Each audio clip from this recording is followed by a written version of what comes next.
आज एक बड़ा खुशी और तारीखी दिन है हमारी पॉलिटिकल पार्टी के लिए कि बिहार प्रदेश में MIM पार्टी को बिहार की जनता ने न सिर्फ अपने वोटों से बल्कि अपनी मोहब्बतों से इतना नवाजा कि मेरे पास अल्फाज नहीं है कि कैसे मैं उनका शुक्रिया अदा कर सकूं।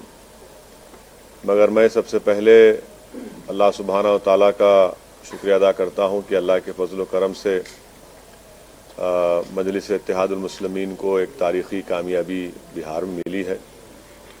मैं साथ ही साथ जो हमारे बिहार प्रदेश के अध्यक्ष हैं जनाब अख्तरुल ईमान साहब का और जनरल सेक्रेटरी आफ्ताब साहब का, आदिल साहब का और तमाम बिहार के मेरे पार्टी के ज़िम्मेदारों का शुक्रिया अदा करता हूं कि उनकी बड़ी सख्त जिद्दोजहद और मेहनत रही और उसी मेहनत का नतीजा रहा कि आज हमको एक बहुत बड़ी कामयाबी हासिल हुई। साथ ही साथ में हमारे जो MIM पार्टी के ऑब्जर्वर जनाब माजिद साहब जो हैदराबाद के साबिक़ा मेयर रहे हैं, जो पिछले 5 साल से रेगुलर बिहार को जा रहे हैं और अख्तरुल ईमान साहब के साथ उन्होंने पार्टी को मजबूत किया है, मैं उनका और जो हैदराबाद से, महाराष्ट्र से इम्तियाज़ जलील साहब आए, डॉक्टर गफ़ार क़ादरी, सैयद मोइन, फ़िरोज़ लाला और उत्तर प्रदेश से हमारे शौकत साहब, ये तमाम लोग वहाँ पर आकर कई दिन 20 दिन कैंप किए, मेहनत किए, इनका भी मैं शुक्रगुज़ार हूँ। मैं इस मौके पर जनाब कुशवाहा साहब का, बहन मायावती का, देवेंद्र यादव साहब का, राजभर साहब का भी शुक्रिया अदा करता हूं कि हम लोग उनके साथ ग्रैंड डेमोक्रेटिक सेकुलर फ्रंट बनाए, हमने साथ इलेक्शन लड़ा। और मैं सीमांचल की जनता का दिल की गहराइयों से उनका शुक्रिया अदा करता हूं कि उन्होंने मजलिस के उम्मीदवारों को कामयाब किया और मैं उनको तयक़ुन देना चाहता हूं कि हमने हमेशा इस बात को कहा है कि जब हमने बिहार में अपनी सियासी सफ़र का आगाज़ किया तो हम इस बात का वादा किए थे और आज भी हम ये कह रहे हैं कि हम सीमांचल से इंसाफ कराएंगे। सीमांचल की सरजमीन पर बसने वालों से पिछले 60 साल से इंसाफ नहीं हुआ। वो न सिर्फ बिहार बल्कि पूरे भारत का सबसे पिछड़ा इलाका है। इसीलिए सीमांचल से इंसाफ की लड़ाई ये जारी रहेगी और जो हमको सीमांचल की जनता ने हमारे उम्मीदवारों को वहां पर विधायक बनाया है, इंशाअल्लाह ताला हम उनके भरोसे पर पूरा उतरने की कोशिश करेंगे। जो वहां के मसाइल हैं, जो वहां का बैकवर्डनेस है, जो वहां पर बाढ़ आने के बाद जो जमीन कटती है, वहां पर स्कूल, डिग्री कॉलेजेस नहीं है, अस्पताल नहीं है, ये सब चीजें हैं जिस पर हमको हमारे पूरे विधायक मिलकर इस पर पूरी कोशिश करेंगे और जो भरोसा और एतमाद हम पर किया गया है, हम इंशाअल्लाह ताला उसकी पूरी मेहनत करेंगे और जो हमने आवाम से वादे किए थे उसको पूरा करने की हम पूरी कोशिश करेंगे। मैं फिर से बिहार प्रदेश की जनता का शुक्रिया अदा करता हूं। आपने हमको अपनी मोहब्बतों से, अपने आशीर्वाद से, अपने वोटों से नवाजा है। हम 21 कैंडिडेट खड़ा किए थे और उसमें से 5 कामयाब हुए हैं। जहां पर हमको कामयाबी नहीं मिली, हम वादा कर रहे हैं कि हम फिर से वहां पर जाएंगे। क्यों हमको नाकामी हुई, उसकी क्या वजूहात हैं, उसको हम अपनी कमज़ोरियों को दूर करेंगे और बिहार में हम एक इससे ज़्यादा हम एक बड़ी पॉलिटिकल फोर्स बनने की पूरी कोशिश करेंगे।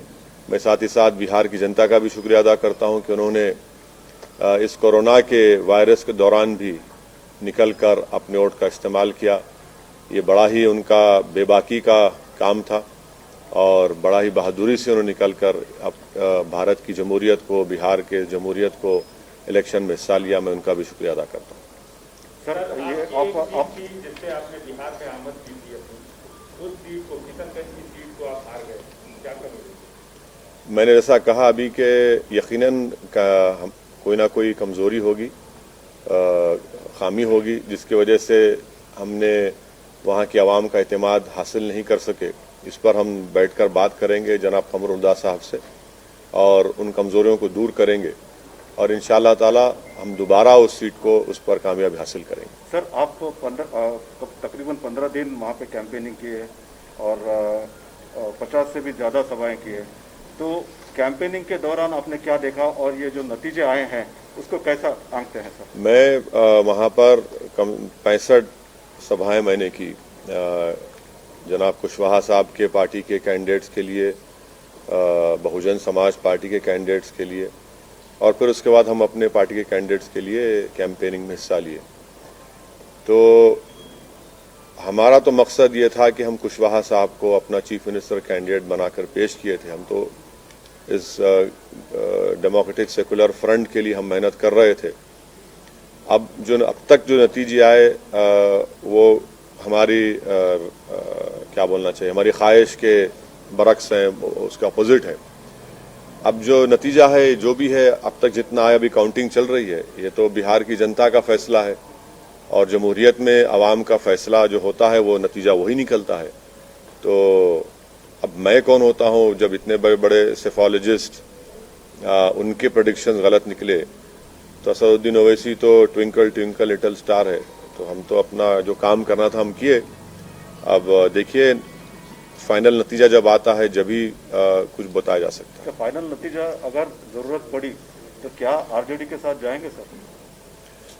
देखिए प्रसाद साहब, हमारी लड़ाई जो है सीमांचल के इंसाफ की लड़ाई रही है और मैंने अभी शुरुआत में ये कहा कि सीमांचल ना सिर्फ बिहार बल्कि भारत का सबसे बैकवर्ड एरिया है और जितनी पार्टीज को उनको सत्ता मिली, इख्तदार मिला, उन्होंने सीमांचल से इंसाफ नहीं किया। मिसाल के तौर पर जितने एजुकेशन इंस्टीट्यूट्स हैं वो या तो पटना, नालंदा या फिर दरभंगा के अतराफ में बनाए गए। एम्स लाया गया तो सीमांचल को उससे महरूम कर दिया गया। एक गवर्नमेंट का अस्पताल सीमांचल में नहीं है। हर साल बाढ़ की वजह से हजारों एकड़ जमीन कट जाती है, फसल बर्बाद हो जाती है और फसल का उनको मुआवजा जो 3 डिसमिल जमीन मिलना या उसका मुआवजा मिलना वो नहीं मिलता। सबसे ज्यादा पलायन वहाँ के नौजवान दिल्ली, हरियाणा, पंजाब जाकर वहाँ के खेतों में काम करते हैं। तो इसलिए हमारे लिए सीमांचल का डेवलपमेंट और मैंने आपको याद दिलाना चाहता हूँ कि बहैसियते मेंबर ऑफ पार्लियामेंट मैंने एक प्राइवेट मेंबर्स बिल भी पार्लियामेंट में दिया था कि आर्टिकल 371 के तहत एक रीजनल डेवलपमेंट काउंसिल बनाया जाए, जिस तरह हैदराबाद कर्नाटक रीजन में बनाया गया था, क्योंकि जब तक वो बनता नहीं उस इलाके से इंसाफ नहीं होगा। तो सीमांचल के इंसाफ की लड़ाई हमारे लिए बहुत अजीज है, बहुत करीब है और हम उस लड़ाई को जारी रखेंगे। आपके सवाल का जवाब उसी वक्त दिया जा सकता है जब पूरे रिजल्ट सामने आ जाएंगे, किस पार्टी के पास कितने एमएलएस जीते, उसके बाद हम फैसला लेने के मौक़िफ़ में रहेंगे। मगर मैं आपको इतना बताऊंगा कि हमारे जो 5 एमएलएस हैं और हमारे जो बिहार प्रदेश के अध्यक्ष जनाब अख्तर उल इमान साहब, मैं उनसे भी बात करूंगा, उनसे भी हम लोग बात करके उनसे पूछेंगे, उनका मशवरा लेंगे और उसके बाद जब सामने पूरे नतीजे आएंगे वो देखकर फिर कुछ फैसला लिया जाएगा। अभी इस पर मैं कैसे बताऊंगा? अब देखिए इफ्स एंड बट्स में मत बात करिए, जब पूरा नतीजा सामने आ जाएगा। अभी भी काउंटिंग चल रही है, अभी 60-70 लाख वोट अभी काउंटिंग होना बाकी है। तो हर पार्टी के पास कितने एमएलएस हैं, कौन वो मैजिक नंबर 122 को पार करता है, वो देखना पड़ेगा। इकरार भी नहीं है, इनकार भी नहीं है कि सीमांचल के डेवलपमेंट को लेकर अगर कोई धड़ा कॉमन मिनिमम प्रोग्राम के साथ सीमांचल के डेवलपमेंट को लेकर आपके सामने आता है तो क्या आप उसका समर्थन करेंगे?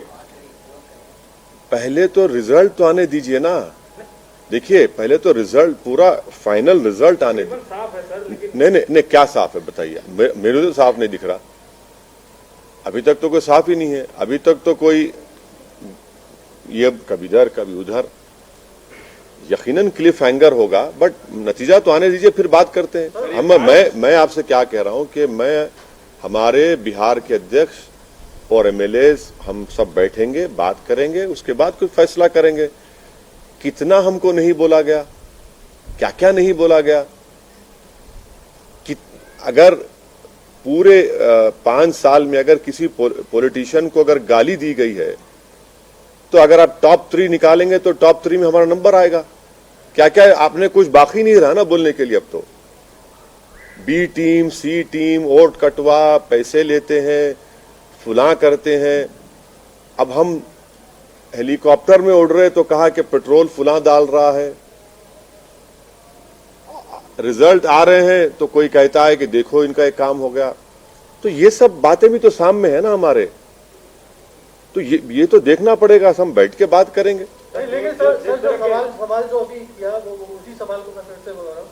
सीमांचल का विकास सबसे इम्पोर्टेंट है और उसके लिए सरकार बनाने में कोई भूमिका आप अपनी पाते हैं या सरकार को कुछ इस तरह का सपोर्ट करना, जैसे तेलंगाना में एक व्यवस्था है कि बाहर से सपोर्ट कर देना या उसको समर्थन घोषित कर देना। एक मिनट, तेलंगाना में टीआरएस को किसी की जरूरत है? नहीं है ना। यहां पर पूरा रिजल्ट आ जाने दीजिए, नंबर्स आने दीजिए, फिर अब मैं आपके सामने हाजिर होता हूं। मैं कहां जाऊंगा भाग के आप लोगों छोड़ के? हम तो आपके दरमियान में रहते हैं, जवाब देंगे जब आपको पूरा फाइनल रिजल्ट आ जाने दीजिए। फाइनल रिजल्ट आने दीजिए, फिर हम बताएंगे आपको। सरकार बनाने की भूमिका से अभी आप बाहर नहीं हैं। नहीं, अरे देखिए ना कि रिजल्ट जब आएगा जब तो हम आपके सवाल का जवाब दे पाएंगे। आप इस पोजीशन में मुझे बोलेंगे स्पेकुलेट करो, मैं क्यों स्पेकुलेट करूंगा? मैं तो आपके सामने जब फाइनल रिजल्ट आ जाएगा, आपको भी अंदाजा होगा, मुझे भी अंदाजा होगा, तब फैसला करेंगे। सर, आपका मकसद हमेशा बीजेपी को रोकना रहा है और आप उसके लिए एड़ी चोटी किए रहते हैं, लेकिन चलिए आपका शुक्रिया बहुत बहुत, कम से कम आप तो समझे, लेकिन आप समझ गए, बहुत बड़ी बात है। सवाल पूरा सुन लीजिए सर। आपने चुनाव लड़ा, 5 सीटें जीते आप, जहां आरजेडी जीतती रही है। आपको नहीं लगता कि बीजेपी को रोकने के लिए आप उनके साथ हाथ मिला सकते थे? एक तरह से जिन ताकतों को रोकने के लिए आप काम करते रहे, उन्हीं को इनडायरेक्टली मदद कर दिया आपने। अभी वही बोला जा रहा है सर, आपके साथ इंडिपेंडेंट एमएलए को लेके बनाने की बात हो रही है। देखिए, मध्य प्रदेश में तो मैं नहीं लड़ा, मैं क्या उड़ के गया था मध्य प्रदेश को।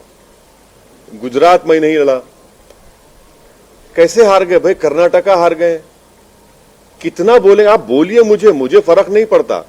नहीं, मैंने भाई सुनिए, देखिए, आप अगर कोई ये समझ रहा है कि भारत में सीमांचल का वोटर किसी का गुलाम है या नौकर है, तो हम उसके जहन के जालों को साफ कर दिया है। अभी वोटर सुप्रीम है, वोटर किसी का होस्टेज नहीं है।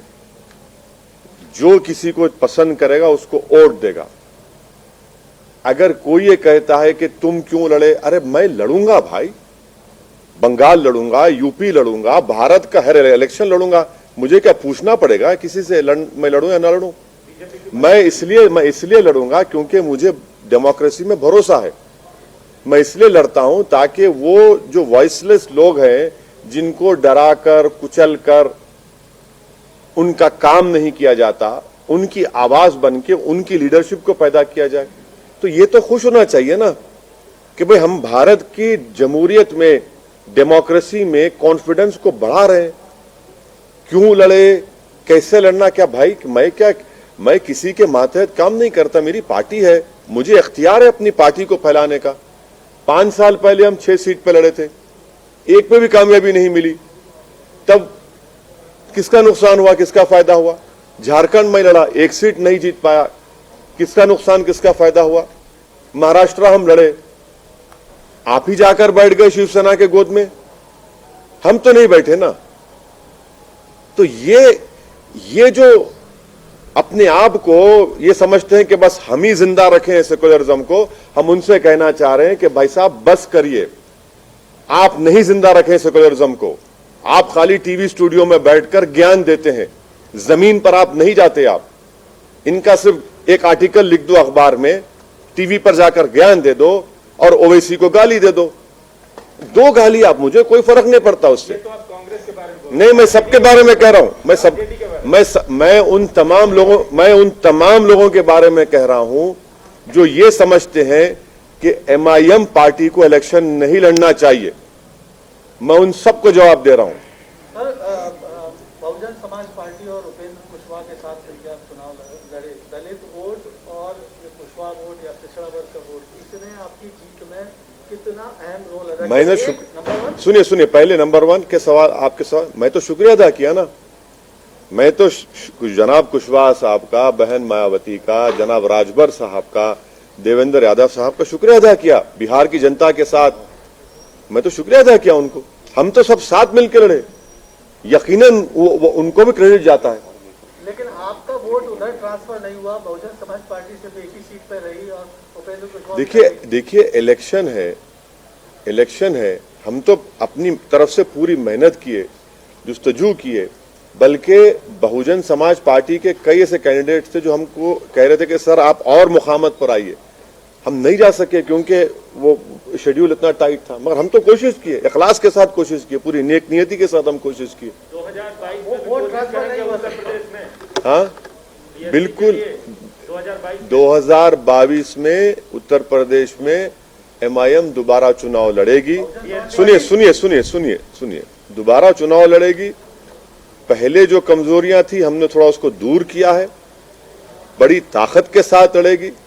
किसके साथ जाएंगे नहीं जाएंगे वो वक्त ही बताएगा, मगर हम तो लड़ेंगे। बंगाल सर, बंगाल। हाँ बंगाल भी क्यों? अरे भाई हर जगह लड़ना चाहिए।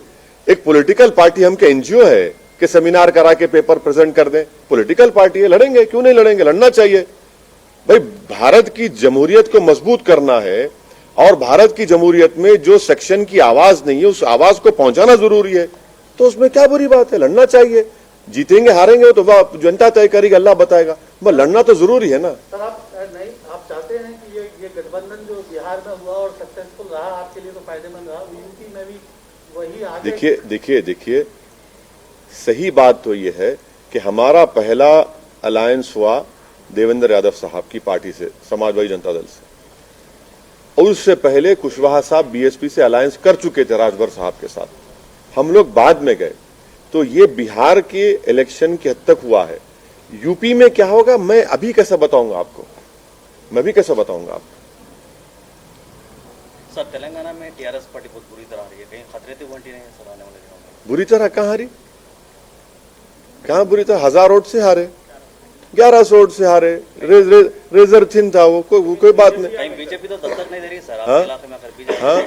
बीजेपी तो दस्तक नहीं दे रही अब। बहुत लोग दस्तक देते, दस्तक देने वाले दस्तक देते। दस्तक देने से क्या होता? जब घनगरज होंगी तो दस्तक बुझ जाती ना, उसमें दस्तक देते। बहुत से लोग दस्तक दे रहे, 50 साल से दस्तक दे रहे, क्या होता? उससे देना चाहिए, कोई बात नहीं। सर आपके घर तेलंगाना में बीजेपी की तादाद बढ़ रही है, 4 सीटें एमपी की जीती, ये एक हाल ही में आज का जो रिजल्ट है, और आप बाहर चुनाव लड़ रहे हैं। आपको नहीं लग रहा है कि अपने राज्य में आप कमजोर हो रहे हैं? मैं हारा क्या? आपकी सपोर्ट भी तो नहीं, मैं हारा क्या? नहीं, आपका TV9 की बहुत ही बदतमीजी की न्यूज थी आपकी।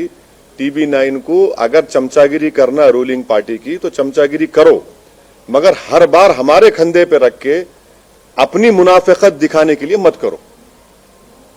TV9 को जिम्मेदारी से न्यूज डालना चाहिए। किसी का गुस्सा आप मेरे पे क्यों निकाल रहे भाई? हारे आप, जीते आप, नहीं आप क्या करें? अरे मेरे से क्या ताल्लुक भाई? नहीं, ओवैसी बिहार में चले गए, आपको क्या मालूम मैं क्या कहने करा? तो ये जो है ना, ये बस तलवे चाटने की जो पॉलिसी है वो मत करो प्लीज। सवाल करो, बोल तो मैं, मेरा ताल्लुक भी नहीं उससे, मेरे को मालूम तक भी नहीं। आप न्यूज चला दिए, क्या बोलते? नहीं, गवर्नमेंट के पास, केसीआर के पास नंबर बढ़ जाना। ऐसा नंबर बढ़ाना है तो करो, हमारा ही खंदा मिला ना आपको, मजबूत खंदा है। कमजोर खंदे पे तो खड़े हो तो गिर जाते आप, no problem. Sir Adhir Ranjan Chaudhary कहते हैं कि आपको यूज करके बीजेपी हम आ रहे बंगाल को, आ रहे अब बराबर आएंगे बंगाल को। मुर्शिदाबाद भी जाएंगे, मालदा भी जाएंगे, दिनाजपुर जाएंगे, सब जगह जाएंगे। अधीर रंजन चौधरी क्या ठेका लेके बैठे हुए मुसलमानों का? अधीर रंजन चौधरी को बताना चाहिए कि अपनी कॉन्स्टिट्यूंसी में मुसलमान इतने बुरे हाल में क्यों है।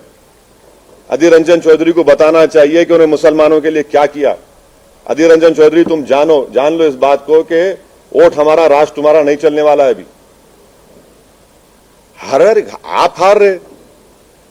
कल तक जब पूरे एग्जिट पोल्स आ रहे थे तो मिठाइयां खा रहे थे, आप फूल बांट रहे थे, आसमान पे उड़ रहे थे, पटाखे फोड़ रहे थे, वो आ गए। अरे 70 सीट दिए ना, क्या किया आपने वो तो बता दो। क्या क्या मैंने मैं आपको एक वाकया शेयर कर रहा हूं। जब ये आखिरी दिन का कैंपेन खत्म हुआ 5 तारीख को, तो मेरी मीटिंग थी कोचादामन में।